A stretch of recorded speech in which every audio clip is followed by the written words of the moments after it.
খুবই একটা মর্মান্তিক ঘটনা ঘটে গেল আমার সাথে আর আমার সানের সাথে। কারণ হচ্ছে এই যে জায়গাটা দেখতেছেন এখান থেকে সান বের হয়ে উড়ে চলে গেছে। এখানে আমার সান বের হয়ে গেছিল আজকে।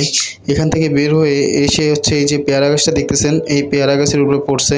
এখান থেকে পড়ার পর ওই সামনে কলা গাছ আছে, ওই কলা গাছের ওখানে চলে গেছে।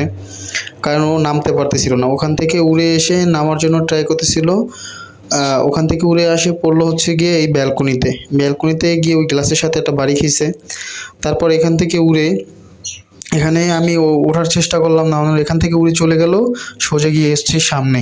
এখানে একটা সাজনা গাছ আছে, ওই সাজনা গাছের উপরে চলে গেছে। ওখান থেকে ওখানে গিয়ে কতক্ষণ বসছে, এবারে চলে এসছে কাঁঠাল গাছের থেকে উড়ে। ওখান থেকে কাঁঠাল গাছে আসলো, কাঁঠাল গাছ থেকে আসার পরে সামনে একটা আম গাছ আছে, চলে গেল আম গাছে। তারপর ওখান থেকে আম গাছে কতক্ষণ থাকার পরে ওখানে ছিল হচ্ছে কাকে ধাওয়া দিছে ওখান থেকে।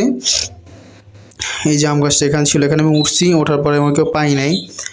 কাকে দাওয়া দিয়ে এখান থেকে সরাই দিল। ওই যে নারকেল গাছ দেখতেছেন ওখান থেকে কই যে চলে গেছে, আর খুঁজছি অনেকক্ষণ খোঁজার পরেও পাই নাই। তারপরে খোঁজার পরে এই যে বিল্ডিং দেখতেছেন ওইখানে হচ্ছে একদম পুরো উপরে ব্যালকনিতে ও চুপচাপ বসেছিল। ওকে এত টাকা ডাকছি, তারপর ও শোনে নাই।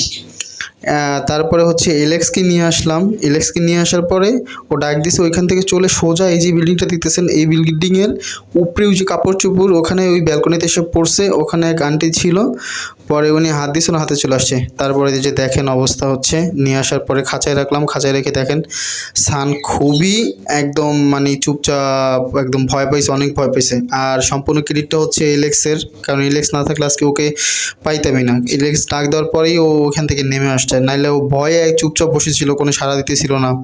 তারপরে এই খাঁচায় থাকার পরে চুপচাপ একটু খোঁড়াখুড়ি করতেছিল। বিকালে ছেড়ে দিলাম, ছেড়ে দেওয়ার পরে এই যে অনেকক্ষণ ওড়াউড়ির পরে কাছে আসছে, এসে চুপচাপ বসে আছে, মানে ও ভয়ে আছে এখনও। ঠিক আছে, তো হাতে পথের জন্য দোয়া করবেন, সবাই ভালো থাকবেন, সুস্থ থাকবেন। যাক, আল্লাহর রহমতে ওদেরকে পাইছি, এটাই হচ্ছে সবচেয়ে বড় কথা।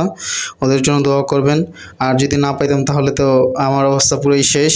আর পাইছি, এটা হচ্ছে আল্লাহর কাছে শুকরিয়া লাখ লাখ। সবাই ভালো থাকবেন, সুস্থ থাকবেন। আল্লাহ হাফেজ।